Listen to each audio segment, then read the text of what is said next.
தமிழகத்தில் SC ST அரசு ஊழியர்களுக்கு அரசியல் சாசனப்படி பதவி உயர்வில் இடஒதுக்கீடு வழங்க வேண்டும் என்று இதன் கூட்டமைப்பு வலியுறுத்தியுள்ளது. இது தொடர்பாக சென்னையில் செய்தியாளர்களை சந்தித்த எஸ்சி எஸ்டி கூட்டமைப்பு நிர்வாகிகள் தமிழகத்தில் எஸ்சி எஸ்டி அரசு ஊழியர்களுக்கு அரசியல் சாசனப்படி பதவி உயர்வில் இடஒதுக்கீடு வழங்க வேண்டும் என்று வலியுறுத்தினர்.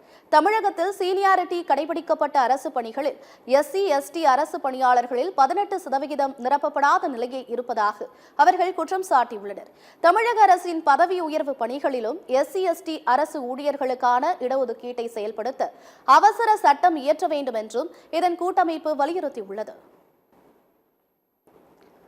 ஆனால் மூச்சுக்கு 300 தரம் சமூக நீதி எல்லாருக்கும் எல்லாம் கிடைக்க வேண்டும் என்று சொல்லுகிற முதலமைச்சர் அவர்கள் இதற்கு தடையாக கோர்ட்டில் போய் அஃபிடவிட் போட்டு தான் ரொம்ப வேதனையானுச்சு. இது கவர்மெண்ட் பாலிசி டெசிஷன்.